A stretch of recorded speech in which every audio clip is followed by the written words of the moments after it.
The year is 2017.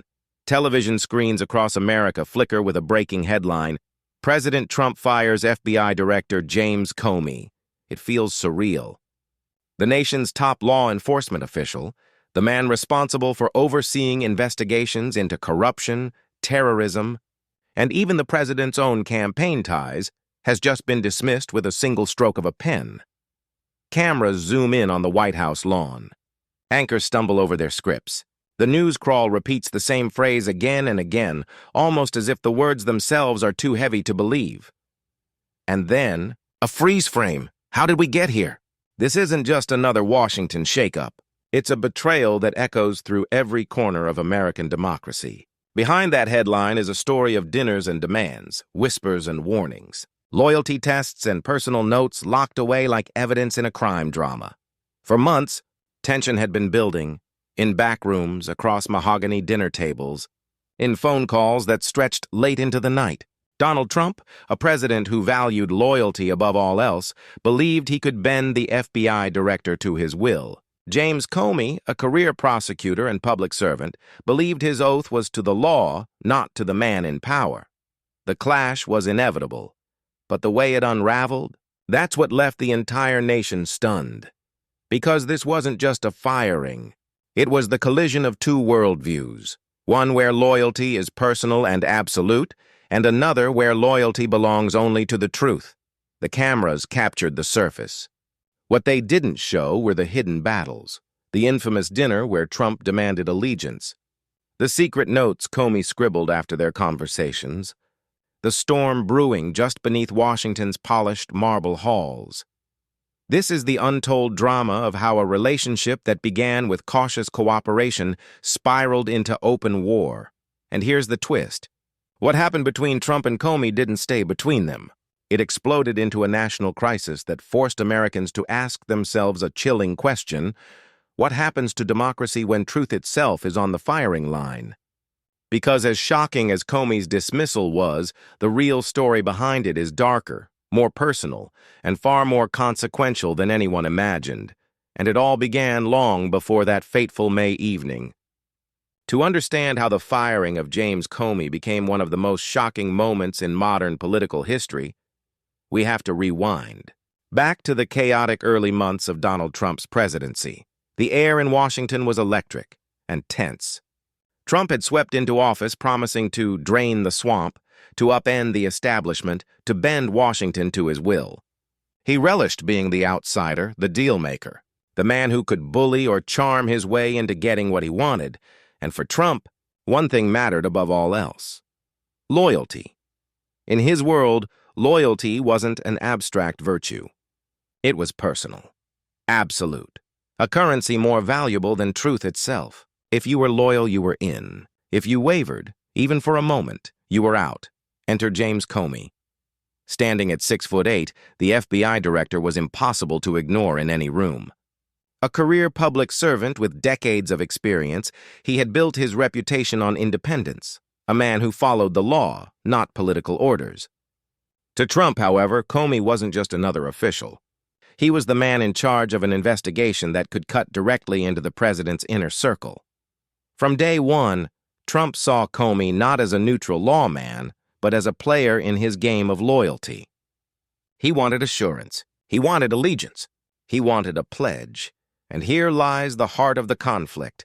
The FBI director's loyalty was supposed to be to the Constitution, to justice, to the American people.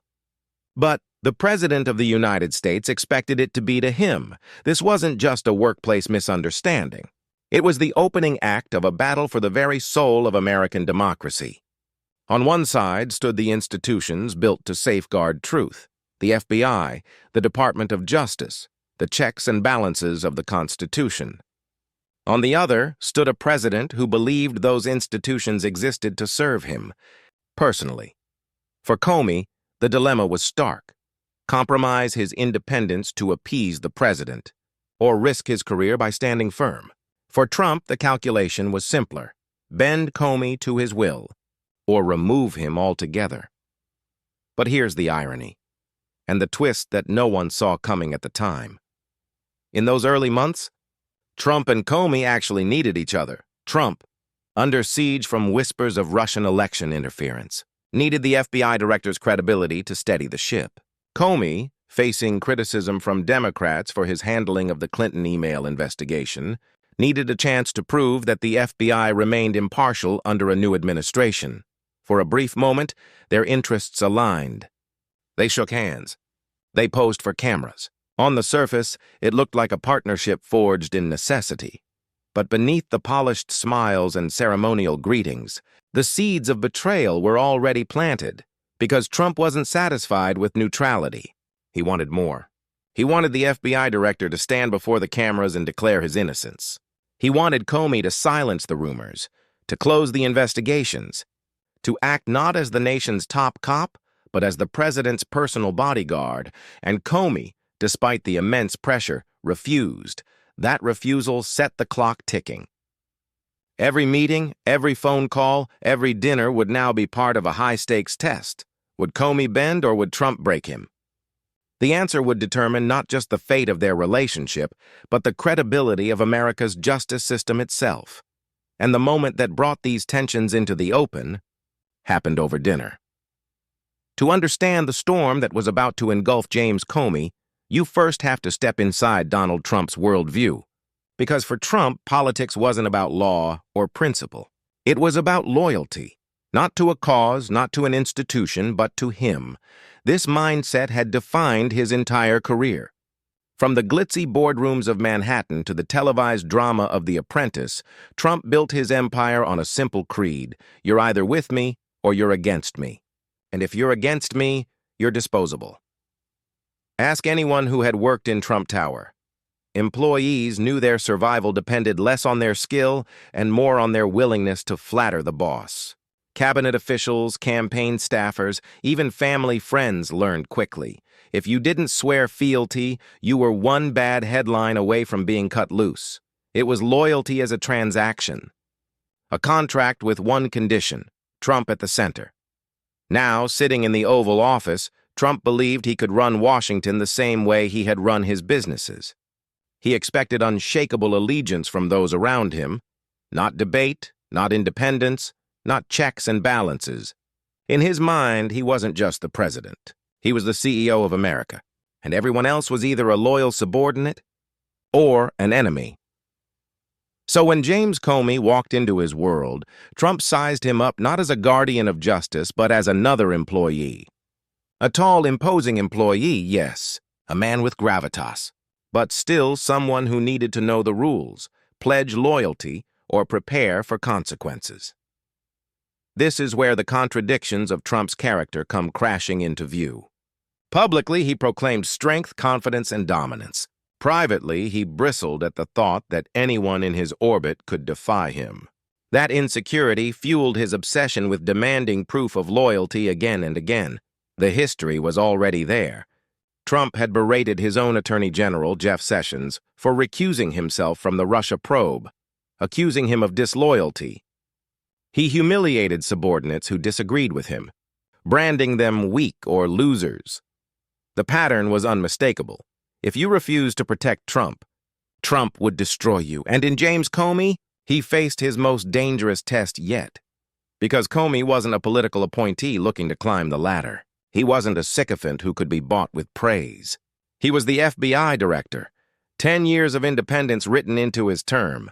Trump could pressure him, intimidate him, corner him, but he couldn't own him, and that enraged him. The infamous dinner invitation, the late-night phone calls, the casual, "Are you loyal?" questions. These weren't just small talk. They were loyalty tests, subtle, then not-so-subtle attempts to bend the nation's top cop into becoming the president's personal enforcer. Trump saw loyalty as protection. If Comey pledged himself, he would have been expected to shield Trump from investigations, silence critics, and Project Innocence on command. But if Comey hesitated, if he dared to suggest that his allegiance was to the law, not the man, Trump viewed that as betrayal, and betrayal, in Trump's playbook, was unforgivable. This wasn't just arrogance, it was foreshadowing. Every demand for loyalty, every sidelong comment about sticking together, every implication that survival depended on allegiance, it was a preview of the clash to come. Because sooner or later, the president's demand for blind obedience would meet the director's refusal to compromise the truth. And that collision wouldn't just destroy a relationship. It would send shockwaves through the foundations of American democracy. The stage was set. A president who saw loyalty as absolute, and a public servant who believed loyalty to the law could never be bargained away. The only question left was inevitable. What happens when loyalty collides with the law? If Donald Trump's world was defined by transactional loyalty, James Comey's was shaped by something very different, an almost stubborn devotion to principle. To understand why their clash was inevitable, you have to look at the man Trump was trying to bend. James Bryan Comey Jr. was not born into Washington power. Raised in the suburbs of New Jersey, he grew up with a deep respect for honesty, shaped by his Irish Catholic family and the quiet discipline of small-town life. From an early age, Comey stood out for one quality. He believed that truth mattered. Even when it was inconvenient, even when it made him unpopular, that belief carried him through law school, into the U.S. Attorney's Office, and eventually to the highest levels of American law enforcement.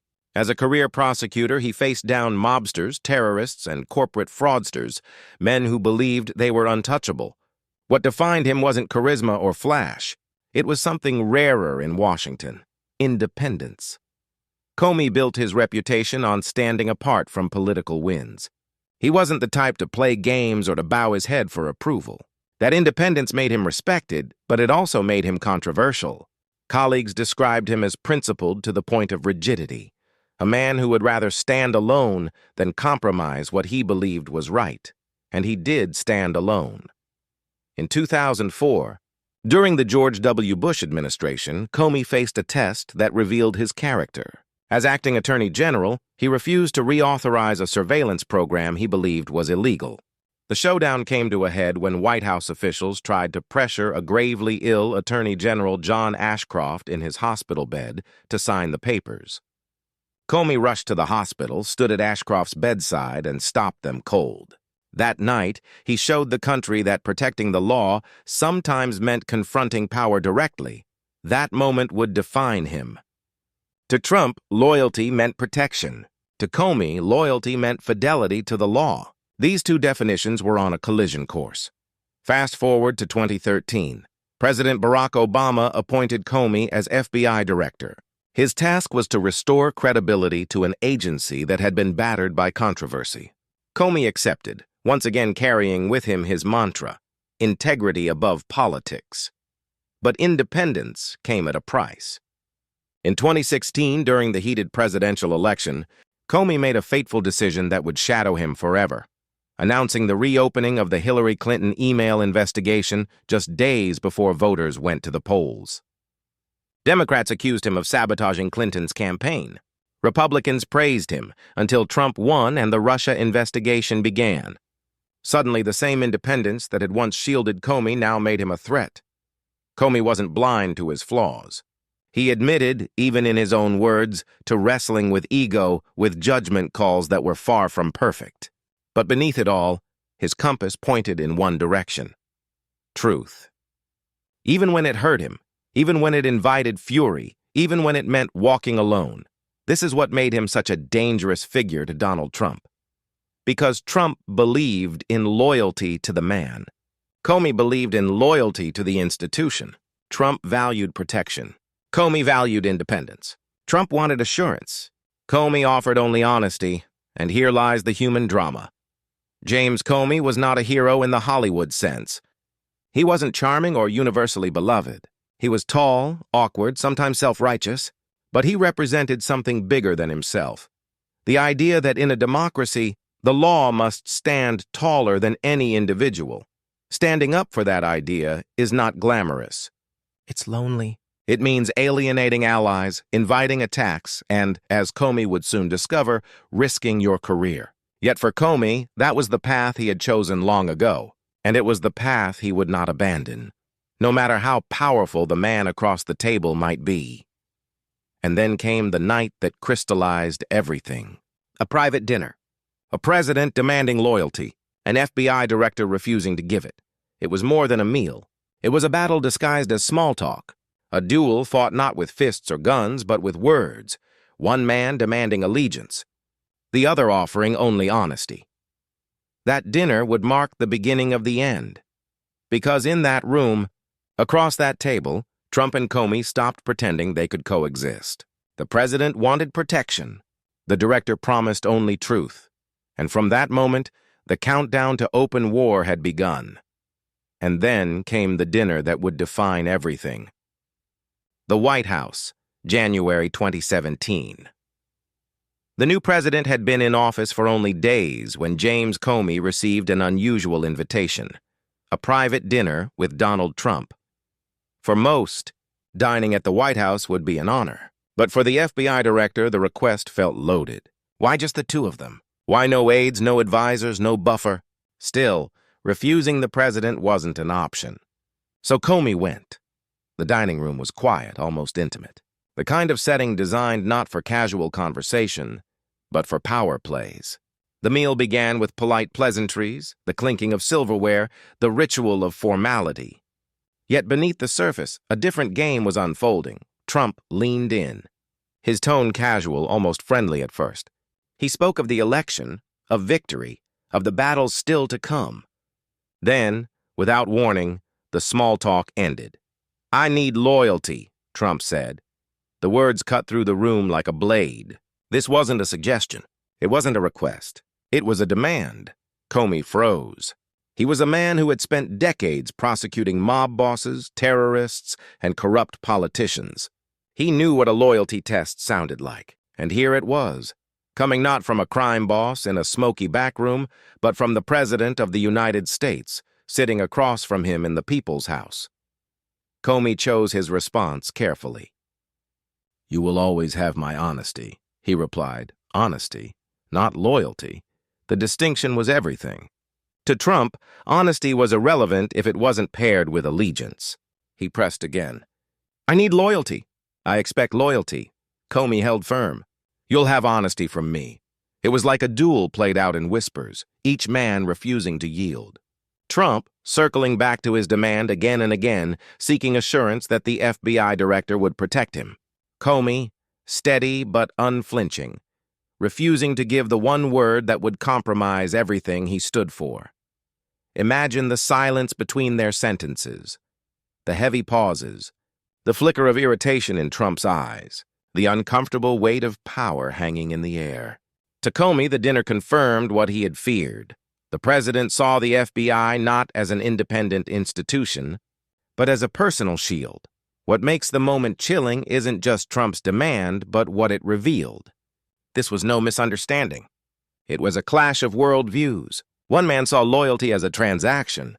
The other saw it as betrayal of the law. The meal ended, but the tension lingered like smoke after a fire. As Comey walked away that night, he knew their relationship had shifted from uneasy cooperation to open confrontation.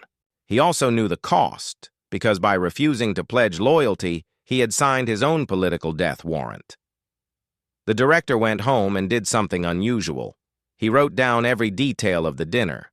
The president's words, his own responses, the pauses, the tone, the unmistakable demand. He locked those notes away, sensing they would matter one day. And he was right. For Trump, the dinner was a test of dominance. For Comey, it was proof of what he was up against. Neither man had gotten what he wanted. Both had walked away with something more dangerous, certainty. Trump was certain Comey wasn't his man. Comey was certain Trump would never stop pushing for control. From that night forward, the clock was ticking. The facade of partnership had crumbled. The battle lines were drawn.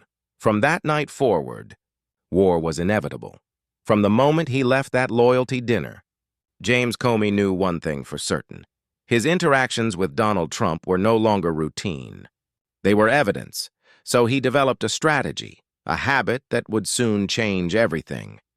After every meeting, every phone call, every unscripted encounter with the president, Comey would retreat to his car or his office, pull out his laptop, and write. He captured the exact words, the tone, even the pauses. Not rumors, not impressions, the documentation. In Washington, memory is fragile and self-serving. But notes? Notes endure.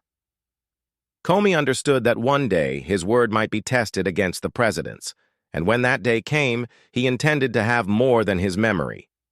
He would have a paper trail. At first, the notes stayed private, locked away, seen by only a handful of trusted aides. But as Trump's demands grew bolder, pressing Comey to drop the investigation into Michael Flynn, hinting at protection if he complied, those pages became something more, a shield.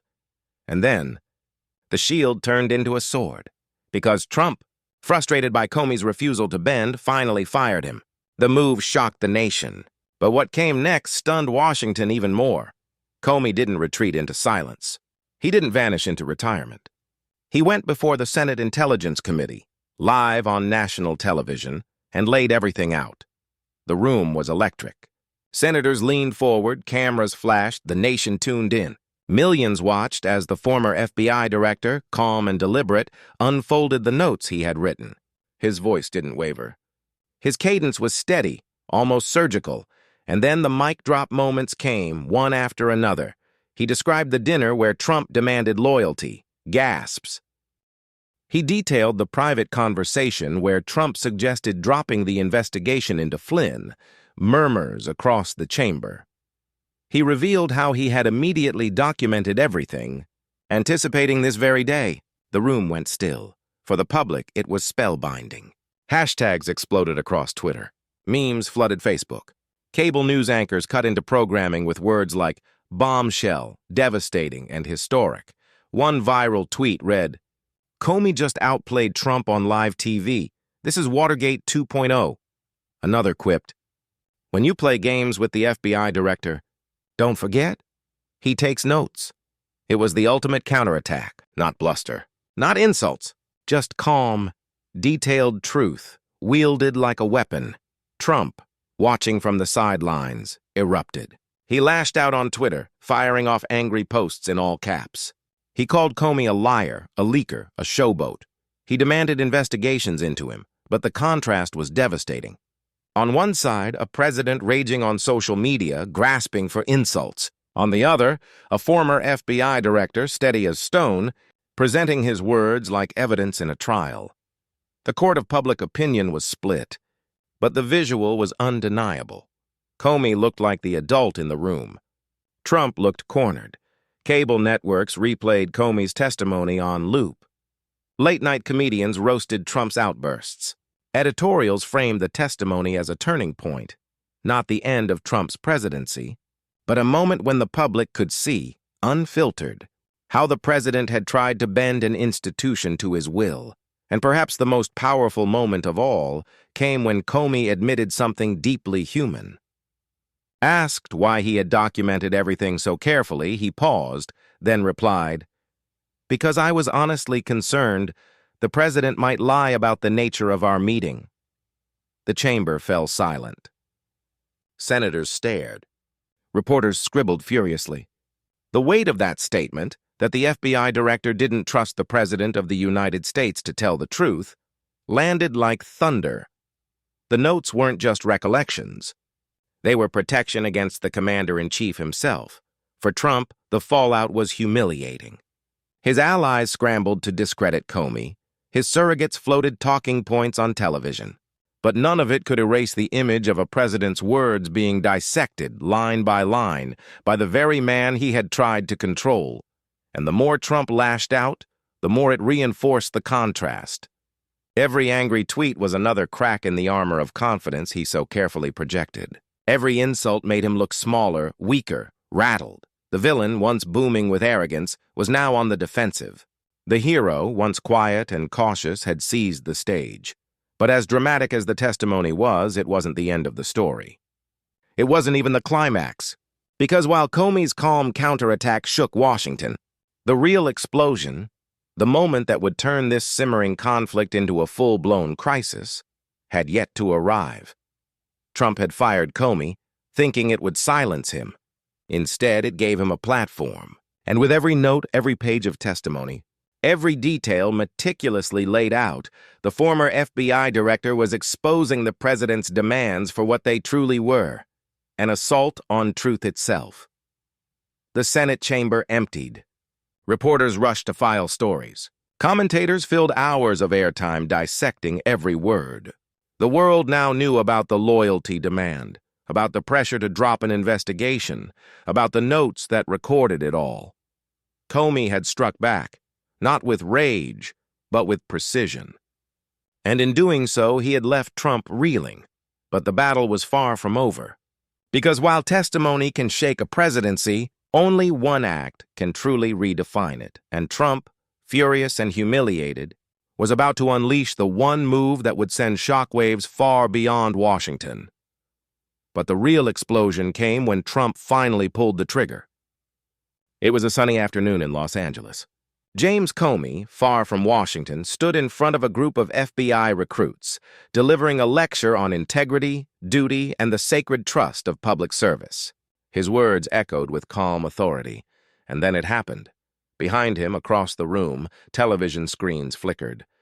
The chyron in bold letters: breaking, President Trump fires FBI Director James Comey. For a moment, Comey didn't register it. He kept speaking, his cadence steady. But whispers began to ripple through the audience. Heads turned toward the screen. Agents exchanged glances. The room's energy shifted. Comey paused, catching sight of the headline. That was how he found out. Not with a phone call, not with a private meeting, but with the blunt, impersonal glow of a television monitor. Fired. Live. On air. The symbolism was staggering.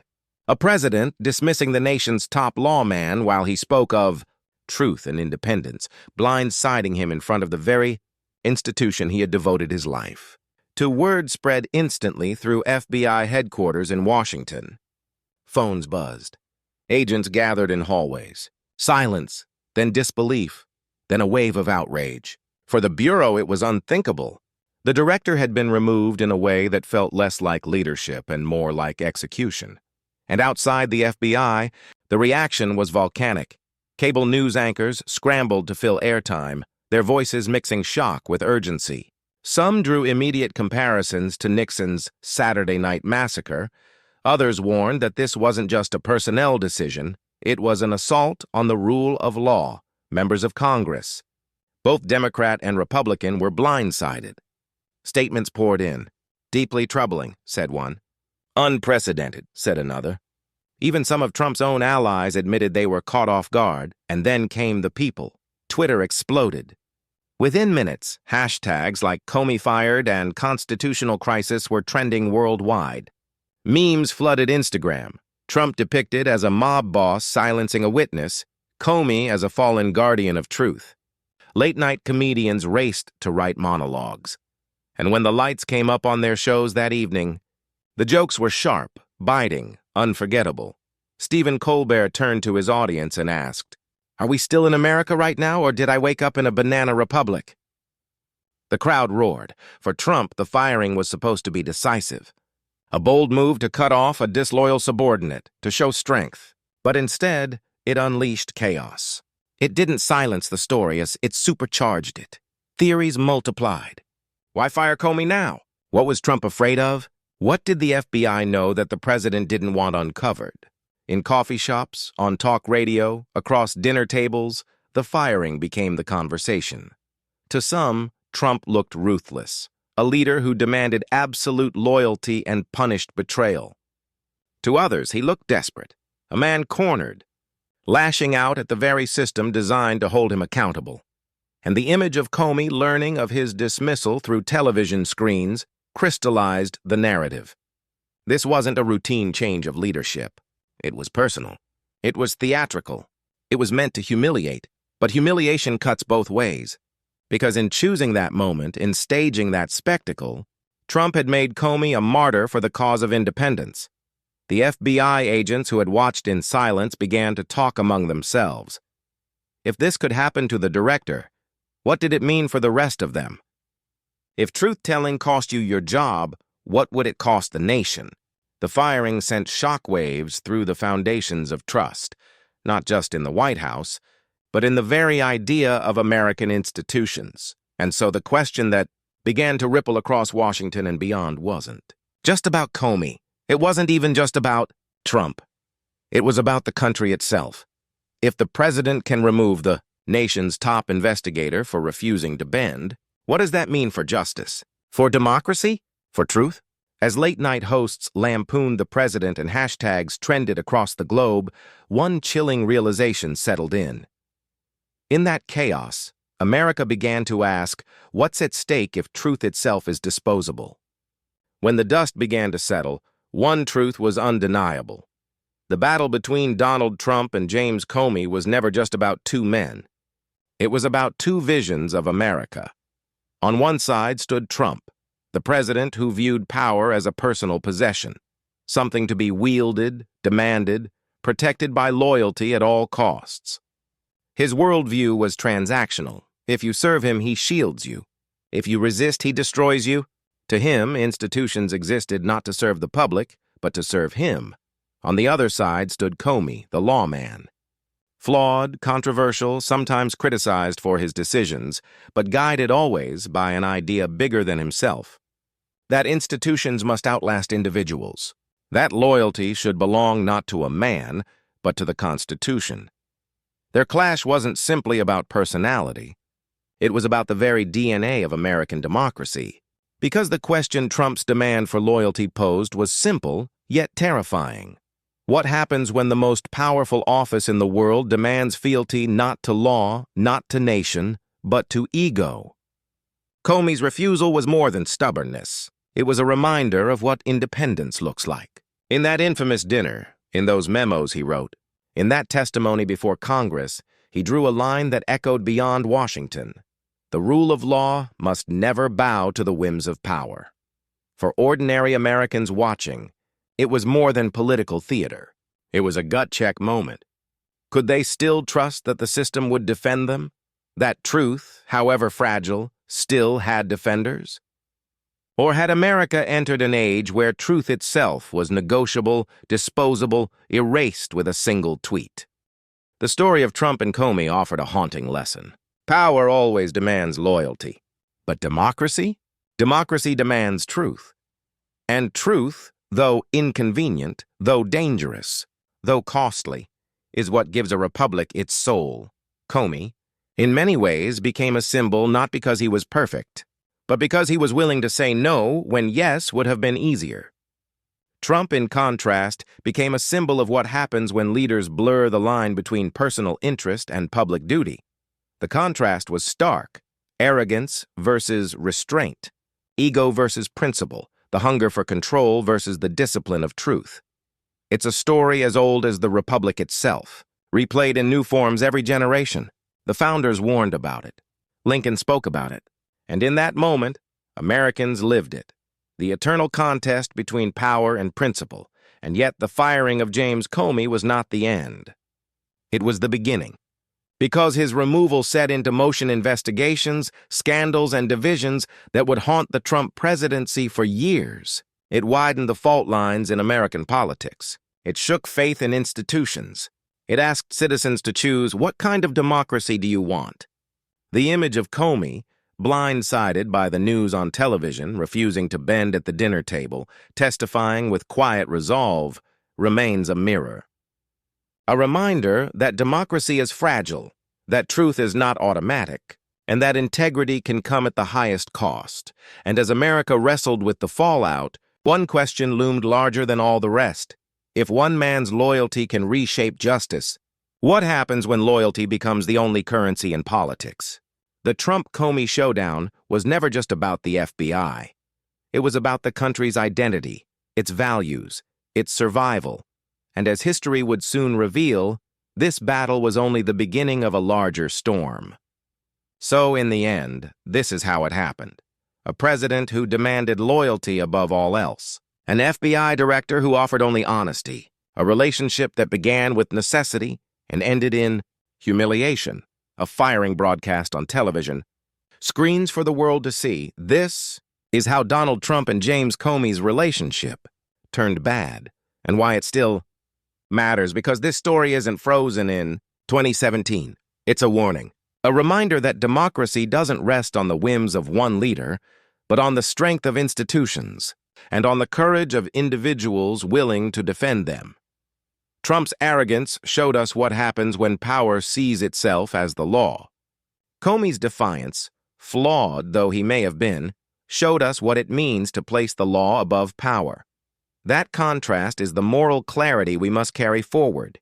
Institutions must outlast individuals. Law must always rise above loyalty, and now, it's your turn.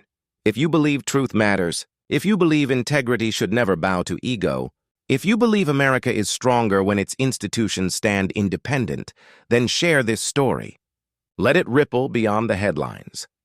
Subscribe, not just to this channel, but to the idea that justice still matters. That dignity, accountability, and truth are worth fighting for, because the storm that began with Trump and Comey is not over. It is part of a larger struggle that will shape the future. And the question is simple. Which side of history will you stand on?